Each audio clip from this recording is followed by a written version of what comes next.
Hai, apa kabar? Semoga kalian baik-baik saja. Terima kasih sudah mampir di channel ini. Kali ini layar Tubi 17 akan merangkum film Venom yang pertama. Selamat menyaksikan.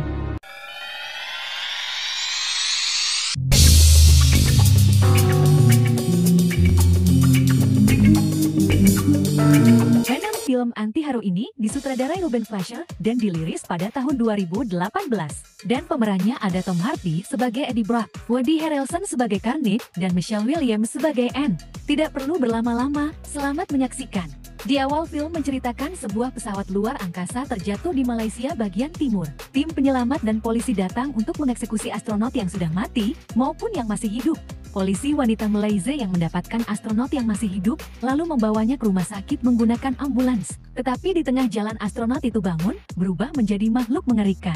Tangannya bisa memanjang dan mencekik wanita itu dan supir mobil ambulan, hingga mobil ambulan terbalik. Tapi tiba-tiba atap mobil dijebol, lalu keluarlah wanita itu. Cerita selanjutnya pindah ke San Francisco, California. Di sana ada seorang reporter yang tinggal bersama kekasihnya Anne. Pria itu bernama Eddie Brock.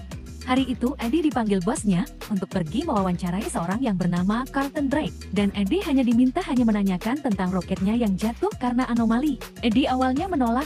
Dia tahu Carlton Drake adalah seorang penjahat. Dia ingin investigasi lebih mendalam tentang kecelakaan roketnya. Tapi bos Eddie mengancam akan memecat Eddie jika dia macam-macam. Di malam hari, Eddie dan Anne berkencan di sebuah kafe sambil membicarakan wawancara Eddie besok. Dan kebetulan Carlton Drake adalah bos Anne di kerjaannya. Bisa bersikap baik besok. Tidak bisa, akan kulakukan tugasku. Itu keahlianku. Harus aku lakukan. Bosmu itu jahat. Drake bukan bosku. Farmasiku bekerja untuknya. Yakinlah farmasiku membela orang yang lemah. Oke, kurangi bicara, perbanyak ciuman. Bagaimana minta ceknya? Dan kita pergi. Eddie dan Anne pulang dengan sepeda motornya ke apartemen mereka. Dan melanjutkan kisah asmara mereka di atas ranjang. Di tengah malam, Eddie terbangun untuk minum. Sebelum kembali ke kamarnya, dia melihat laptop Anne yang terbuka. Di sana, dia melihat email tentang tuntutan tentang kematian akibat terapi genetik. Di esokan harinya, Eddie mewawancarai Carlton Drake. Awalnya, dia memuji Drake di mana umur yang muda sudah bisa membangun beberapa perusahaan dari farmasi, Life Foundation, dan sekarang roket. Setelah itu, Eddie menanyakan bagaimana kasus Life Foundation yang dituntut oleh keluarga korban yang mati setelah menjadi kelinci percobaan Life Foundation. Drake awalnya menyangkal dan mengatakan itu hanya rumor. Namun Eddie menyebutkan 3 nama yang dia lihat di email Anne. Sontak Drake kesal dan meminta security membawa Eddie keluar. Keesokan harinya, Andy dipanggil bosnya, membicarakan apa yang Eddie lakukan kemarin.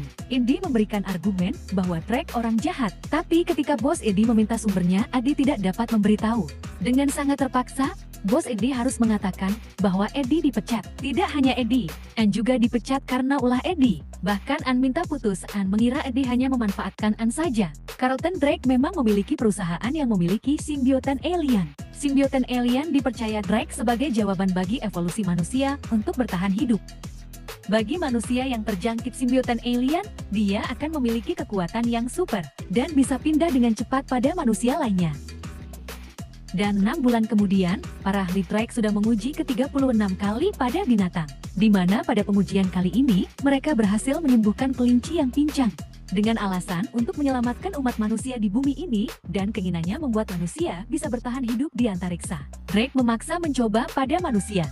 Cerita selanjutnya menceritakan bagaimana kehidupan Eddie saat ini, di mana dia hanya mabuk-mabukan dari bar satu ke bar yang lainnya, dan bagaimana lemahnya dia sekarang yang tidak bisa berbuat membela orang yang lemah. Dia takut terjadi apa-apa pada dirinya, seperti saat dia membela orang-orang korban Life Foundation.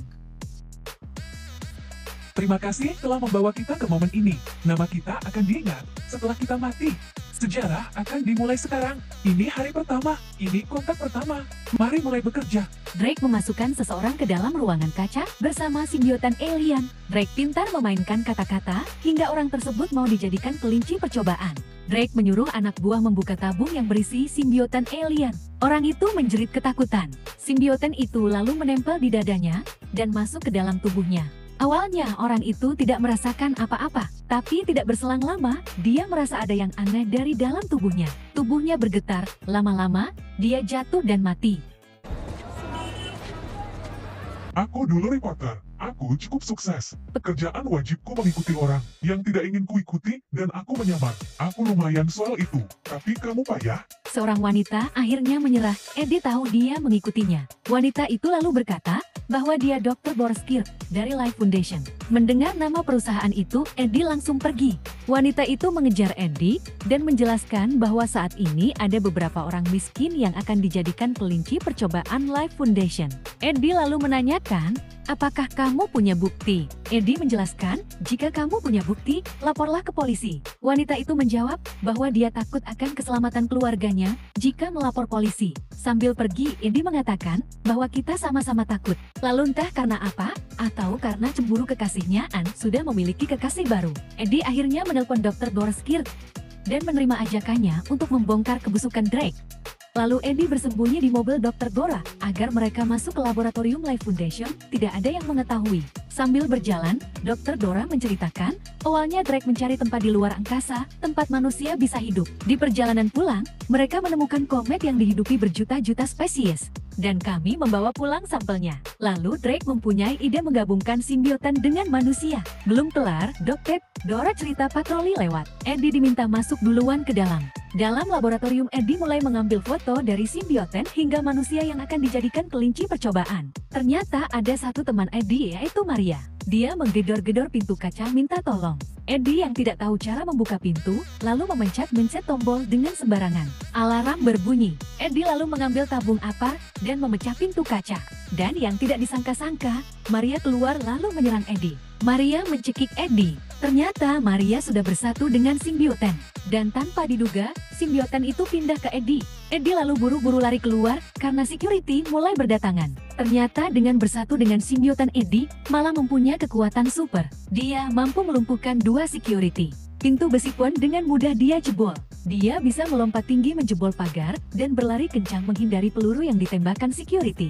Setelah lolos dari kejaran security, Eddie pulang dan menelpon Dr. Dora bahwa dia baik-baik saja dan Eddie sudah mendapatkan foto-fotonya. Lalu Eddie meminta Dr. Dora menelponnya lagi nanti. Eddie merasa ada yang aneh pada dirinya.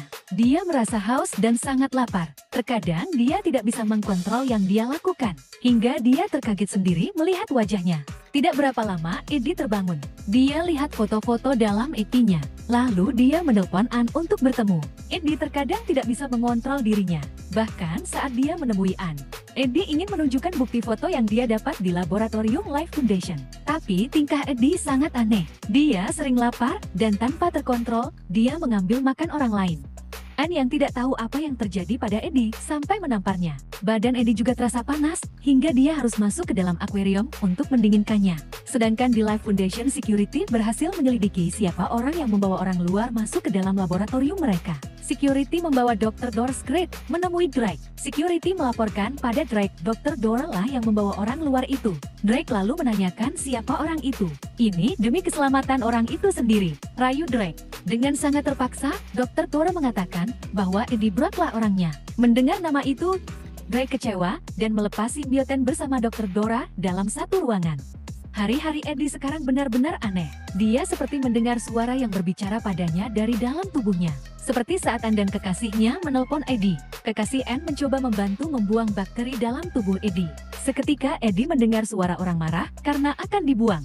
Cerita selanjutnya, Eddie yang masih berada di apartemennya akan kedatangan orang yang tidak baik. Simbioten dalam tubuhnya sudah tahu dan melarang Eddie membuka pintu. Tapi Eddie tetap membuka pintu, dan benar saja beberapa anak buah Drake ingin membunuh Eddie dan membawa pulang kembali simbioten mereka. Rupanya simbioten dalam tubuh Eddie tidak mau kembali ke laboratorium Life Foundation.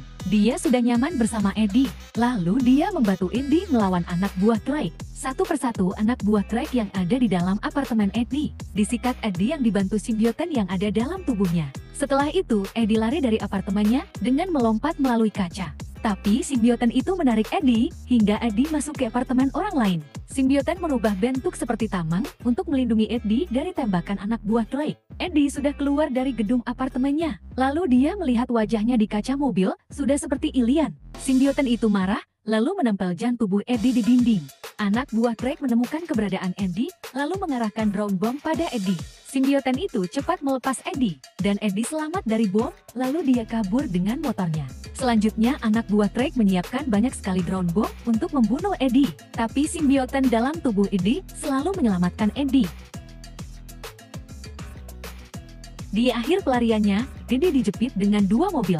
Simbioten itu lalu membentuk tangan yang panjang, lalu menjekik 2 supir mobil itu sampai mati, dan 2 mobil itu menabrak mobil parkir. Eddie senang karena selamat lagi, tapi dia tidak memperhatikan arah depan, tiba-tiba menabrak mobil. Kondisi Eddie sangat parah, kaki dan tangannya patah. Anak buah Drake lalu menghampiri Eddie, tapi tiba-tiba Eddie kembali sehat dan merubah wujudnya menjadi wujud asli simbioten. Simbioten itu lalu memakan anak buah Drake, setelah itu dia kabur.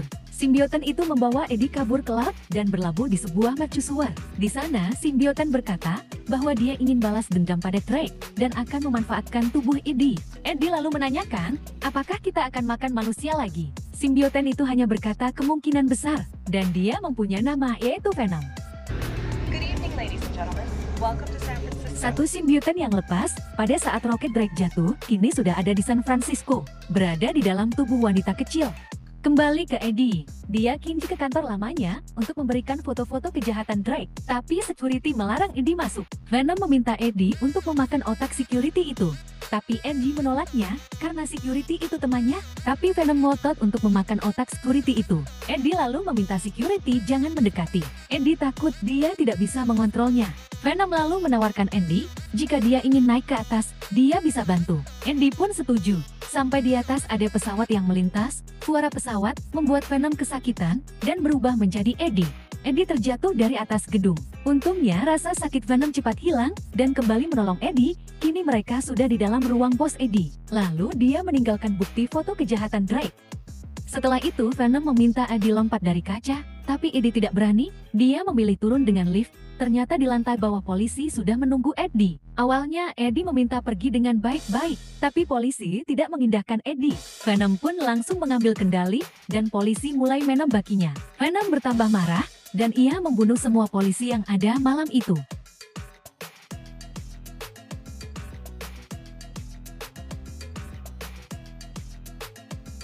Entah kenapa Anne tiba-tiba datang dan melihat Venom yang mau memakan polisi. Melihatnya, Anne tiba-tiba berteriak dan lari. Venom kembali menjadi Eddie dan menjelaskan pada Anne apa yang terjadi. Anne mau mendengar penjelasan Eddie, walaupun dia masih terasa takut. Lalu dia meminta Eddie ikut dengannya ke rumah sakit. Awalnya Eddie ragu satu mobil dengan Anne, tapi Venom mengatakan dia suka Anne. Oleh karena itu, Venom bisa tenang dan tidak menyerang Anne. Anne menawarkan Eddie untuk dimeri, tapi Venom menolak suara yang sangat nyaring menyakiti dirinya. Sedangkan di Lab Life Foundation Drake sendirian di sana tidak ada orang lain. Tiba-tiba, gadis kecil menkal di depan Drake. Drake menyapanya, tapi gadis kecil itu mencekik Drake. Anne dan Eddie sudah sampai di rumah sakit. Kekasih Anne mengatakan bahwa jantung Eddie rusak parah. Venom marah dan mengatakan bahwa dia bisa menyembuhkannya sendiri. Venom bertambah marah karena kekasih Anne menyebut Venom dengan parasit dan memaksa Eddie untuk dirawat ke UGI. Venom lalu mencekik kekasih Anne. Eddie sudah meminta Venom untuk melepas cekikannya, tapi Venom tidak mau melepaskannya. Anne lalu menghidupkan mesin meri yang membuat Venom merasa kesakitan. Hingga akhirnya Venom melepaskan diri dari tubuh Eddie. Eddie memaki simbioten itu, lalu dia pergi meninggalkan rumah sakit. Di saat Anne dan kekasihnya berdebat, simbioten itu pergi melalui ventilasi. Eddie yang akan pergi menggunakan lift bertemu dengan sekelompok anak buah Drake. Anak buah Drake menembak Eddie dengan peluru bius, membuat Eddie pingsan. Sedangkan Venom, kini dia berada di tubuh anjing. Eddie kini sudah berada di labnya Drake. Eddie minta dia dibunuh saja, tapi anak buah Drake tidak mau. Eddie lalu menghantamkan kepala anak buah Drake dengan kepalanya. Drake datang dan menghampiri Eddie. Dia meminta Eddie memberitahu di mana simbiotenya. Eddie tidak akan memberitahukannya. Jawaban Eddie membuat Drake marah, sambil merubah wujud seperti Venom. Maaf soal temanmu yang lain. Aku sudah usahakan hidup. Jumlah kami masih banyak, jutaan. Mereka akan patuh kemanapun kutuntun. Kemanapun kita tuntun. Ya kita, tapi pertama-tama kita jemput mereka. Serahkan padaku. Berhubung Venom sudah tidak berada di tubuh Eddie lagi, Drake menyuruh anak buahnya membawa Eddie ke hutan, lalu dibunuh. Eddie sempat memberikan perlawanan memukul anak buah Drake. Secara diam-diam dan satu persatu, Venom menarik anak buah Drake. Yang terakhir otaknya malah dimakan Venom. Lalu Venom mencium Eddie, sambil berubah wujud menjadi Anne. Venom kembali masuk ke tubuh Eddie, dan Anne baru sadar bahwa Venom memanfaatkan tubuhnya. Bahkan Anne merasa jijik karena memakan otak manusia. Di Lab Life Foundation, Drake meminta untuk menyiapkan pesawat roketnya. Tapi salah satu karyawannya mengatakan bahwa tim penerbang belum siap. Drake lalu mengatakan dia yang akan pergi sendiri. Sial, kenapa kita meninggalkan Anne? Ini tak menuntutnya. Jika lain tidak dicegah, jutaan jenisku bisa kemari. Jutaan, dia mau mengambil roket, lalu kembali kemari menjajah kami, lalu memakan sisi planet. Ya benar, tapi ini berbeda. Eddie, kuputuskan tetap tinggal di sini. Di planetku, aku pecundang seperti dirimu. Kembali ke Life Foundation, Drake meminta roket segera diterbangkan. Satu karyawan Drake mencoba menggagalkan roket itu terbang. Drake mengetahuinya, lalu membunuh karyawannya itu. Di waktu yang tersisa, Riot berlari dengan kencangnya ke arah roket. Venom yang takut dengan Riot memaksakan diri berani melawan Riot demi Eddie. Mereka pun berhadapan. Riot meminta Venom masuk ke dalam roket, tapi Venom menolak dan melarang Riot menghancurkan bumi. Riot marah, lalu dia merubah rangannya menjadi sebuah batu besar. Dan tangannya yang satu lagi berubah menjadi kampak yang besar. Lalu Riot menyerang Venom. Untung Venom masih bisa menghindar. Venom lalu membalas dengan menangkap kepala Riot, lalu dihampasnya ke lantai. Riot yang tergeletak di lantai, lalu ditendang. Riot lalu merubah kedua tangannya menjadi senjata, lalu menembak Venom. Venom masih bisa menghindar berlari mundur, setelah itu mereka bergulat. Venom berhasil mencekik Riot dari belakang. Tapi tiba-tiba dari belakang tubuh Riot, keluar benda yang tajam dan banyak menusuk Venom. Pada saat Venom mulai lemah, Riot lalu melempar Venom sebanyak 2 kali, lalu mencekik Venom. Riot lalu menarik kepala Venom hingga dia keluar dari tubuh Eddie. Eddie lalu menarik Venom agar masuk ke dalam tubuhnya. Lalu mereka saling bergumul hingga akhirnya Venom dimasukkan ke dalam tubuh Riot. Riot lalu memanjat untuk masuk ke dalam roket, tapi Anne menyalakan speaker yang menimbulkan bunyi yang membuat Riot kesakitan hingga lepaslah Drake dan Eddie dari simbiotan itu. Drake lalu menendang Eddie. Eddie membalas membantingnya di posisi terjatuh Drake, lalu menendang Eddie. Eddie membalas melompat, lalu meninju Drake. Eddie lalu menendang Drake hingga terjatuh. Di saat Eddie akan menuju ke roket, tiba-tiba dari belakang Eddie tertusuk benda tajam. Ternyata Riot yang sudah bersatu dengan Drake yang melakukannya. Riot lalu memanjat roket itu dan masuk ke dalam. Di detik-detik akhir, Venom masuk lagi ke dalam tubuh Eddie. Lalu dia mencabut benda tajam yang ada di tubuhnya, lalu dia melompati roket itu. Venom memberikan ucapan terakhir pada Riot, lalu dia melompat sambil merobek roket dengan benda tajam yang dipegangnya. Roket langsung terbakar, membakar Riot dan Drake. Api yang sangat besar juga mengenai Eddie, tapi Venom melindungi Eddie. Eddie selamat karena jatuh ke laut, tapi Eddie tidak tahu bagaimana nasib Venom.